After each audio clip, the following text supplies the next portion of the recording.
Ternyata sudah terungkap rahasia ajaran Syekh Siti Jenar. Mau tahu selama ini, syahadat umumnya hanya dipahami sebagai bentuk mengucapkan kata asyhadu an la ilaha illallah wa asyhadu anna Muhammad al-Rasul Allah.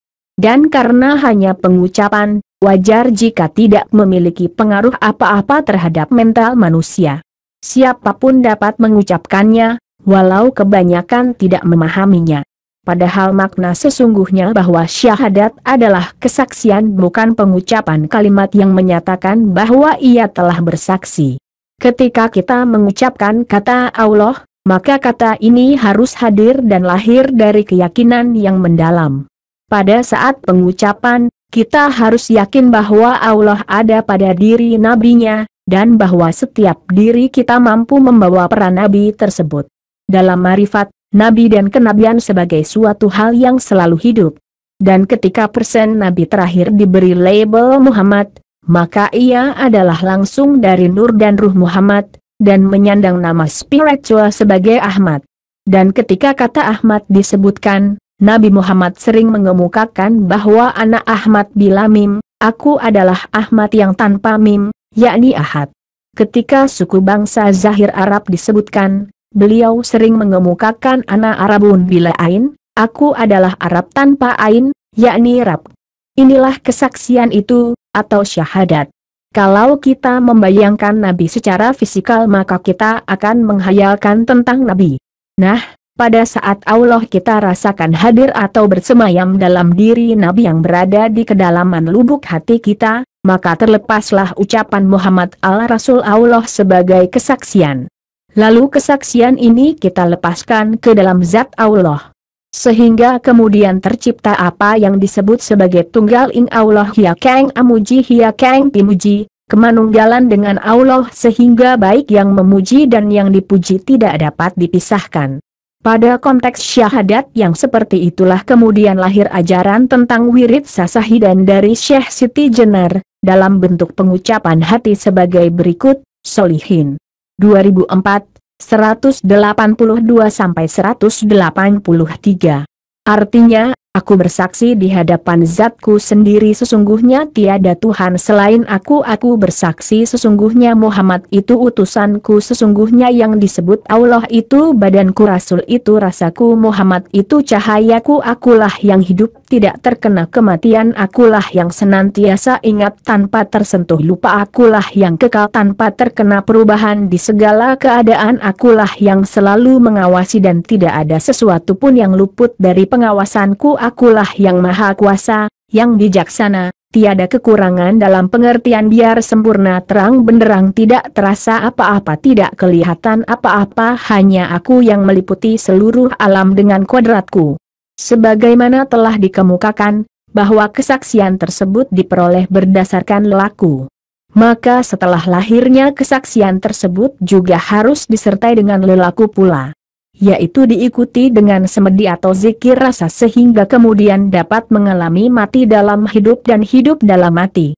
Zikir seperti ini dilakukan dengan mengheningkan diri dan mengheningkan cipta serta karsa sehingga kembali tercipta kesatuan hati, pikiran dan rasa hidup. Hal ini dilakukan dengan menyatukan panca indera, memejamkan mata dan mengarahkannya ke pucuk hidung, pucuk inggrana, sambil menyatukan denyut jantung. Harus diatur pula pernapasan yang masuk dan keluar jangan sampai tumpang tindih. Biasanya praktik sasahidan ini akan berujung pada bercampurnya rasa hati dan hilangnya segenap perasaan. Kalau sudah mencapai kondisi ini, maka harus diturunkan ke dalam jiwa dan menyebar ke seluruh sel-sel dan syaraf tubuh. Sehingga akan tercapailah ketiadaan rasa apapun dan akan memunculkan sikap kewaskitaan, eling lan waspada. Dengan demikian wajar jika pada kesimpulannya tentang makna syahadat, Syekh Siti Jenar memberikan makna syahadat sebagai etos gerak, etos kerja yang positif, progresif, dan aktif. Syekh Siti Jenar mengemukakan bahwa syahadat tauhid dan syahadat Rasul mengandung makna jatuhnya rasa, menjadi etos, kesejatian rasa, unsur motorik, bertemunya rasa, ide aktif dan kreatif, hasil karya yang maujud serta dampak terhadap kesejatian kehidupan, Solihin. 2004, 187. Itulah makna syahadat yang sesungguhnya dari sang insan kamil. Hakikat rukun Islam menurut Syekh Siti Jenar 2. Salat peliharalah salatmu dan salat wusta. Berdirilah untuk Allah, dalam salat, yang khusyuk, Ki Esal. Baqarah 2, 238. Ini adalah penegasan dari Allah tentang kewajiban dan keharusan memelihara salat, baik segi zahir maupun batin dengan titik tekan khusyuk, kondisi batin yang mantap. Secara lahir, salat dilakukan dengan berdiri, membaca Al-Fatihah, sujud, duduk dan sebagainya. Kesemuanya melibatkan keseluruhan anggota badan. Inilah salat jasmani dan fisikal. Karena semua gerakan badan berlaku dalam semua salat, maka dalam ayat tersebut disebut salawaati, segala salat, yang berarti jamak. Dan ini menjadi bagian pertama, yakni bagian lahiriah. Bagian kedua adalah tentang salat wusta, yaitu yang secara sufistik adalah salat hati. Wusta dapat diartikan pertengahan atau tengah-tengah. Karena hati terletak di tengah, yakni di tengah diri, maka dikatakan salat wusta sebagai salat hati. Tujuan salat ini adalah untuk mendapatkan kedamaian dan ketentraman hati. Hati terletak di tengah-tengah, antara kiri dan kanan, antara depan dan belakang, atas dan bawah, serta antara baik dan jahat. Hati menjadi titik tengah, poin pertimbangan. Hati juga diibaratkan berada di antara dua jari Allah, di mana Allah membolak-balikannya kemana saja yang Ia kehendaki. Maksud dari dua jari Allah adalah dua sifat Allah, yaitu sifat yang menghukum dan mengazab dengan sifat yang indah, yang kasih sayang, dan yang lemah lembut. Solat dan ibadah yang sebenarnya adalah solat serta ibadahnya hati, kondisi khusyuk menghadapi kehidupan. Bila hati lalai dan tidak khusyuk, maka jasmaniahnya akan berantakan. Sehingga kalau ini terjadi, kedamaian yang didambakan akan hancur pula. Apalagi salat jasmani hanya bisa dicapai dengan hati yang khusyuk. Kalau hati tidak khusyuk, serta tidak dapat konsentrasi pada arah yang dituju dari salat, maka hal itu tidak bisa disebut salat. Juga tidak akan dapat dipahami apa yang diucapkan, dan tentu apapun yang dilakukan dengan bacaan dan gerakannya tidak akan bisa mengantarkan sampai kepada Allah.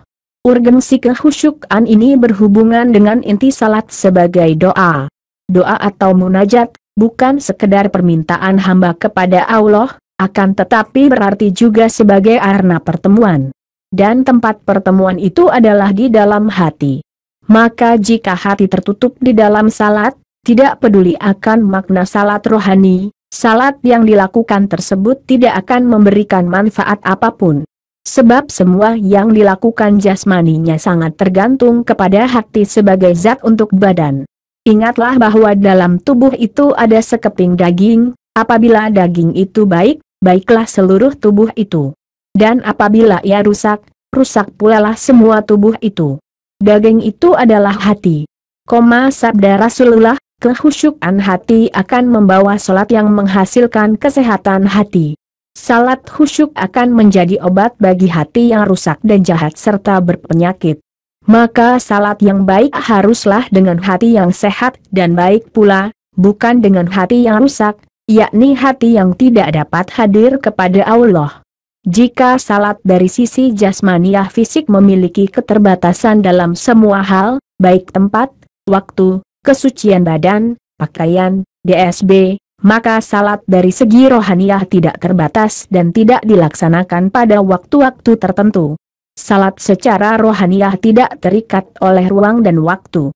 Salat ini selalu dilakukan terus-menerus sejak di dunia hingga akhirat.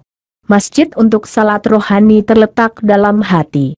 Jamaahnya terdiri dari anggota-anggota batin atau daya-daya rohaniah yang berzikir dan membaca al-asma al-husna dalam bahasa alam rohaniah. Imam dalam salat rohani adalah kemauan atau keinginan, niat, yang kuat. Dan kiblatnya adalah Allah. Inilah salat tarek dan salat daim yang diajarkan oleh Syekh Siti Jenar. Salat yang demikian itu hanya dapat dilakukan oleh hati yang ikhlas, hati yang tidak tidur, dan hati yang tidak mati. Hati dan jiwa seperti itu kekal dan selalu beribadah atau salat ketika jasmaninya sedang tertidur atau terjaga. Ibadah hati dilakukan sepanjang hayat, dan sepanjang hayatnya adalah untuk beribadah. Inilah ibadah orang yang sudah mencapai marifatullah, tempat penyucian tertinggi. Di tempat itu, ia ada tanpa dirinya. Karena dirinya telah fana, telah hilang lenyap. Ingatannya yang teguh dan suci tercurah hanya kepada Allah. Namun tentu saja ini berlaku setelah semua salat-salat fardu dan nawafil dilaksanakan secara konsisten. Jadi, tempat suci tersebut baru bisa dijangkau setelah semua salat syariat itu sempurna, lalu masuk ke dalam salat tarikat dan marifat. Maka tidak bisa diartikan bahwa jika sudah berada di tingkatan ini, lalu tidak lagi melakukan salat sama sekali. Bahkan sering dalam salat itulah mereka mengalami fana dalam munajatnya sehingga ibadah yang dilakukannya itu menyita banyak waktu. Hanya saja bentuk salat dalam arti gerakan dan bacaan tertentu sudah tidak mengikat lagi. Salat ditegakkan atas kemerdekaan rohani dalam menempuh laku menuju Allah. Pada tingkatan ini tidak ada lagi bacaan di mulut. Tidak ada lagi gerakan berdiri, ruku, sujud, dan sebagainya. Dia telah berbincang dengan Allah sebagaimana firman-Nya, hanya Engkau yang kami sembah, dan hanya Engkaulah kami memohon pertolongan. Qs Al-Fatihah _1. 5. Firman tersebut menunjukkan betapa tingginya kesadaran insan kamil, yakni mereka yang telah melalui beberapa tingkatan alam rasa dan pengalaman rohani sehingga tenggelam dalam lautan tauhid atau keesaan Allah dan berpadu dengannya. Nikmat yang mereka rasakan saat itu tidak dapat diungkapkan dengan kata-kata. Hanya orang yang mengalaminya yang dapat mengartikan kenikmatan tersebut. Namun mereka pun sering tidak mau mengungkapkannya. Tidak ingin membocorkan rahasia ketuhanan yang tersimpan di dalam lubuk hatinya oleh Allah. Hal tersebut sama halnya dengan hakikat takbir, yang bukan semata-mata ucapan Allahu Akbar. Takbir merupakan pengucapan yang lahir dari firman Allah yang memuji kebesaran zatnya. Jadi, takbir sebenarnya merupakan suara Tuhan yang meminjam mulut hambanya. Bukan hasil dari dorongan emosional. Karenanya, takbir sejati adalah menyatakan kebesaran Allah dari hafal Allah sendiri. Takbir sejati merupakan penghayatan diri terhadap sifat Allah. Dan takbir sejati adalah penyebutan namanya yang lahir dari kehendaknya semata. Dengan takbir yang demikian itu maka yang lain menjadi sangat kecil, dan menjadi tidak ada. Yang ada hanya Allah. Kemanapun kita menghadap yang ada hanya wajah Allah. Maka setelah berpadu ibadah lahir dan batin secara harmonis, sempurnalah ibadah seseorang. Hati dan ruh seperti tergambar itu membawanya masuk ke hadirat Allah. Hatinya berpadu mesra dengan Allah. Dalam alam nyata ia menjadi hamba yang wara dan alim. Dalam alam rohani ia menjadi ahli marifah yang telah sampai pada peringkat kesempurnaan mengenal Allah. Inilah makna bahwa salat adalah perjalanan menuju Allah. Hasilnya adalah bahwa salat yang dilaksanakan mencegah perilaku yang keji dan munkar. Sebaliknya menghasilkan kehalusan dan kemuliaan budi dan perilaku. Jika salat telah dihilangkan makna hakikatnya, hanya menjadi sekedar pelaksanaan hukum fikih sebagaimana tampak pada kebanyakan manusia dewasa ini, maka salat tersebut telah kehilangan makna fungsionalnya. Hal inilah yang telah mendatangkan kritik tajam dari Syekh Siti Jenar. Syahadat, salat, puasa semua tanpa makna termasuk zakat dan haji ke Mekah itu semua telah menjadi palsu, tidak bisa dijadikan anutan, hanya menghasilkan kerusakan di bumi, membohongi makhluk lain, hanya ingin surga kelak. Orang bodoh mengikuti para wali sementara kenyataannya sama saja belum mencapai tahapan. Hening Syekh Siti Jenar mengkritik pelaksanaan hukum fikih pada masa Wali Sanga karena ibadah-ibadah formal tersebut telah kehilangan makna dan tujuan, kehilangan arti, dan hikmah kehidupan. Hal itu menjadikan semua ajaran agama yang diajarkan oleh para ulama ketika itu menjadi kebohongan yang meninabobokan publik dengan hanya menginginkan surga kelak yang belum ada kenyataannya. Oleh karenanya Syekh Siti Jenar mengajarkan praktik salat fungsional, berbeda dengan para wali pada masanya. Salat tarek sebagai bentuk ketaatan syariat, dan salat daim sebagai salat yang tertanam dalam jiwa, dan mewarnai seluruh pekerti kehidupan. Seseorang yang melaksanakan pekerjaan profesionalnya secara benar, disiplin, ikhlas, dan karena melaksanakan fungsi lillahi ta'ala, maka orang tersebut disebut melaksanakan salat. Itulah bagian dari salat daim. Namun ternyata, ajaran salat fungsional tersebut tidak hanya menjadi milik Syekh Siti Jenar. Di dalam Sulukul Jil bait 12-13, sebuah naskah yang ditulis pada awal abad ke-17, yang disebut-sebut sebagai warisan ajaran Sunan Bonang, menyebutkan ajaran salat sebagai berikut. Unggulnya diri itu mengetahui hakikat salat, sembah dan pujian. Salat yang sebenarnya bukan mengerjakan salat isya dan maghrib. Itu namanya sembahyang. Apabila itu disebut salat, maka hanyalah hiasan dari salat daim. Hanyalah tata krama manakah yang disebut salat yang sesungguhnya itu? Janganlah menyembah jikalau tidak mengetahui siapa yang disembah. Akibatnya dikalahkan oleh martabat hidupmu. Jika di dunia ini engkau tidak mengetahui siapa yang disembah, maka engkau seperti menyumpit burung. Pelurunya hanya disebarkan, tapi burungnya tak ada yang terkena tembakan. Akibatnya cuma menyembah ketiadaan, suatu sesembahan yang sia-sia. Maka jelaslah bahwa salat 5 waktu yang hanya dilakukan berdasarkan ukuran formalitas, hanya sebentuk tata krama, aturan keberagamaan. Sementara salat daim yang merupakan salat yang sebenarnya, yakni kesadaran total akan kehadiran dan keberadaan Yang Maha Agung di dalam dirinya, dan dia merasakan dirinya sirna. Sehingga semua tingkah lakunya adalah salat. Diam, bicara, dan semua gerak tubuhnya merupakan salat. Wudu, membuang air besar, makan dan sebagainya adalah tindakan sembahyang.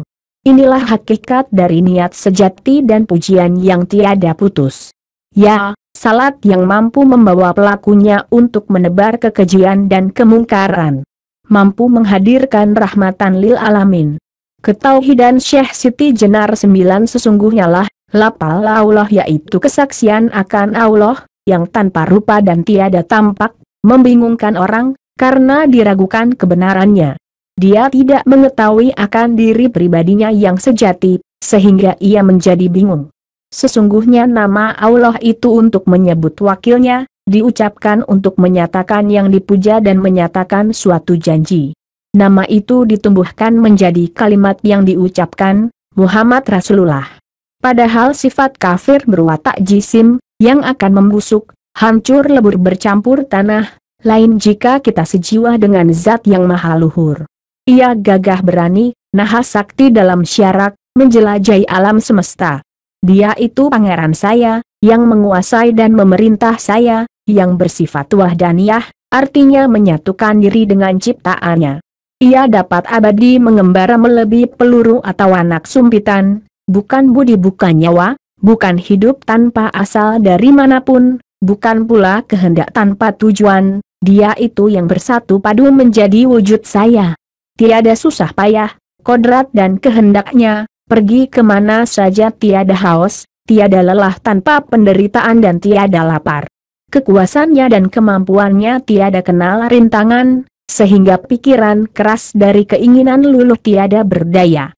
Maka timbullah dari jiwa raga saya kearif bijaksanaan tanpa saya ketahui keluar dan masuknya, tahu-tahu saya menjumpai ia sudah ada di sana. Serat Syekh Siti Jenar Kisah Sastrawijaya, Pupuh III dan Danggula, 45-48. Pernyataan di atas adalah tafsir sederhana dari Sasahiden yang menjadi intisari ajaran Syekh Siti Jenar, dan landasan mistik teologi kemanunggalan. Kalimah syahadat yang hanya diucapkan dengan lisan dan hanya dihiasi dengan perangkat kerja fisik, pelaksanaan fikih Islam dengan tanpa aplikasi spiritual, hakikatnya adalah kebohongan. Pelaksanaan aspek fisik keagamaan yang tidak disertai dengan implikasi kemanunggalan roh, sebenarnya jiwa orang itu mencuri, yakni mencuri dari perhatiannya kepada aspek Allah dalam diri. itulah sebenar-benarnya munafik dalam tinjauan batin, dan fasik dalam kacamata lahir. Sebab manusia sebagai khalifahnya adalah cermin ilahiyah yang harus menampak kepada seluruh alam. Sebagai alatnya adalah kemanunggalan wujudiah sebagaimana terdapat dalam sasahidan.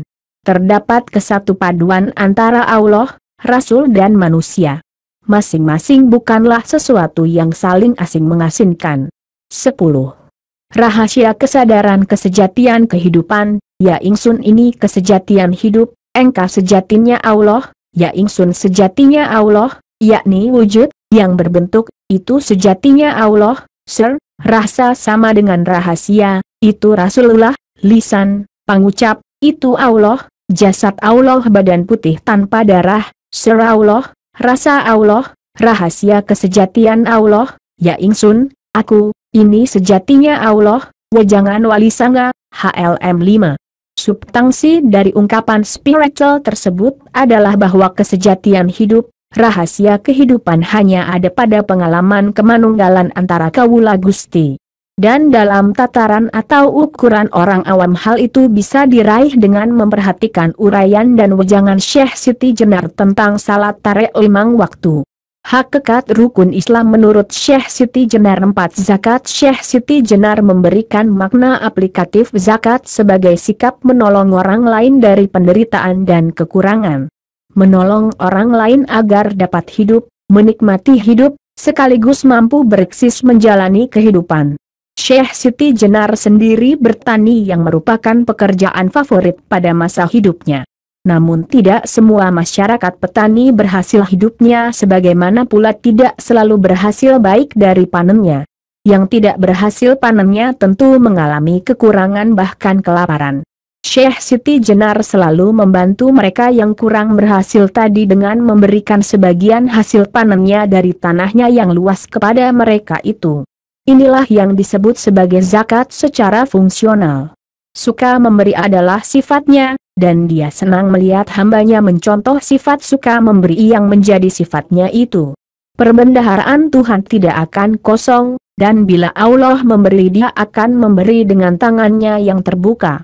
Barang siapa yang datang membawa amal yang baik, maka ia akan mendapat pahala sebanyak 10 kali lipat dari kita, dan barang siapa yang datang membawa perbuatan yang jahat, dia tidak mendapatkan pembalasannya, melainkan yang seimbang dengan kejahatannya, sedangkan mereka sedikit pun tidak dianiaya. Kisal 6-6 160.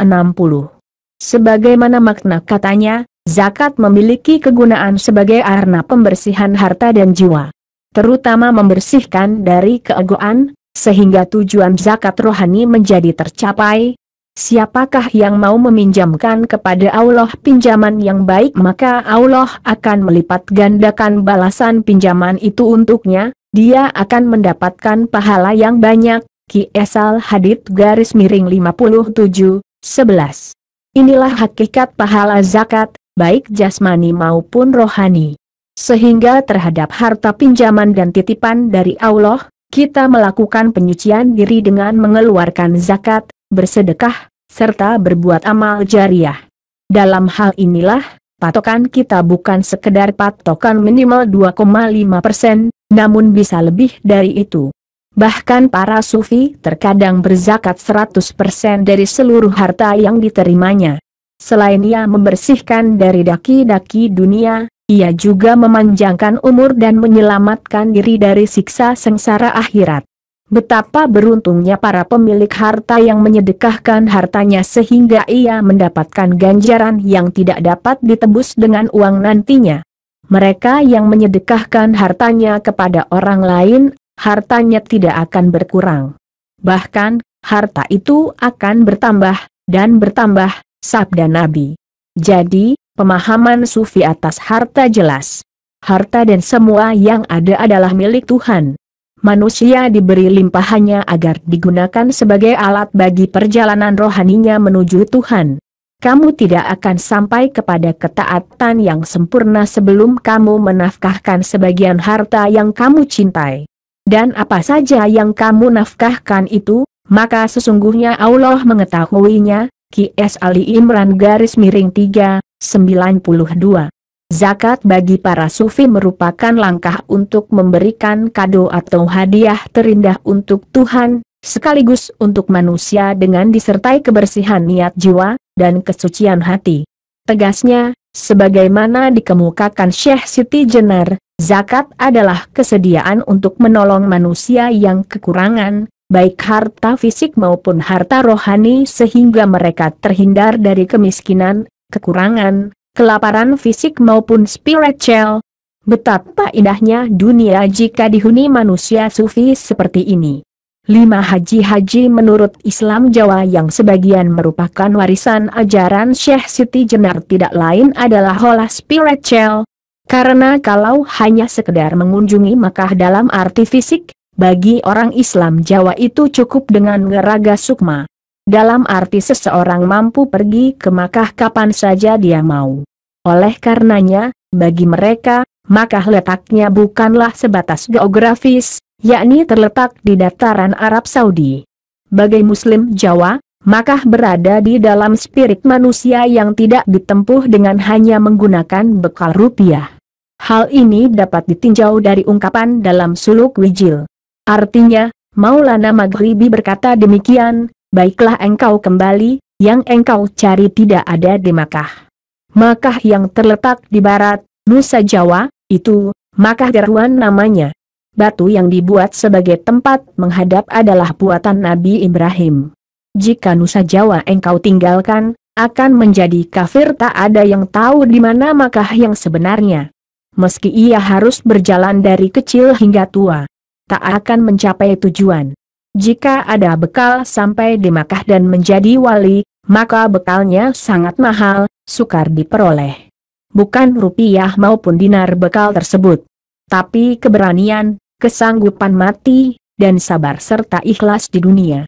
Dari penuturan suluk Wijil tersebut, jelas bahwa haji adalah olah spiritual untuk mencapai keyakinan hidup yang hak, yaitu berani dan sanggup mati dalam kebenaran, serta sabar dan ikhlas dalam hidup di dunia, di mana ruh masih terpenjara dalam wadah ini. Hidup ikhlas adalah hidup tidak terkontaminasi nafsu berebut kuasa, harta, kelezatan hidup di dunia. Chojim, 2002,209. Maka keikhlasan menjalani hidup menjadi tujuan dari haji. Untuk dapat ikhlas perlu laku atau olah spiritual. Untuk mampu memperoleh laku yang benar, juga diperlukan keberanian dan kesanggupan memilih jalan yang diyakini benar. Sebagiannya adalah keberanian dan kesanggupan untuk hidup bersahaja dan bersih dari segala perbuatan yang tercela dan mungkar. Hati terbebas dari segala iri, dengki, dendam, kesumat, kikir dan tamak. Pikiran bersih dari keterikatan dengan kelezatan dunia. Rohani dimerdekakan, dan keberagamaan tidak terbelenggu oleh sekedar formalitas. Dan untuk itu semua dibutuhkan kesabaran, memiliki daya juang, dan tidak mudah menyerah dalam upaya mencapai tujuan. Tegar dan kokoh dalam perjuangan hidup yang benar, dan kemauan mempertahankan keyakinan atas kebenaran itu. Di balik kesabaran itu, juga tersembul kemauan menjaga harmonisme segala hal di dunia ini. Tidak egois, tidak mau menang sendiri, tidak menyerobot hak orang lain, tidak mempermainkan kekuasaan, tidak melanggar hak-hak orang lain. Ia selalu memperjuangkan hak hidup dengan tanpa mengorbankan hak orang lain. Ia memperjuangkan haknya sekaligus hak orang lain. Muslim Jawa dalam beragama tidak hanya terikat pada simbol. Sehingga termasuk Ka'bah misalnya, yang berada di Makkah hanya disebut sebagai tiruan yang dibuat manusia. Ka'bah yang sesungguhnya tidak diketahui letaknya karena berada di alam spiritual. Ka'bah diri berada di kedalaman ceruk hati. Oleh karenanya kebenaran dan kejujuran tidak harus diburu di Makkah, justru di Jawa juga menyediakan banyak ajaran spiritual yang jika ditinggalkan untuk memburu di Makkah, malah membuat orang Jawa akan menjadi kafir.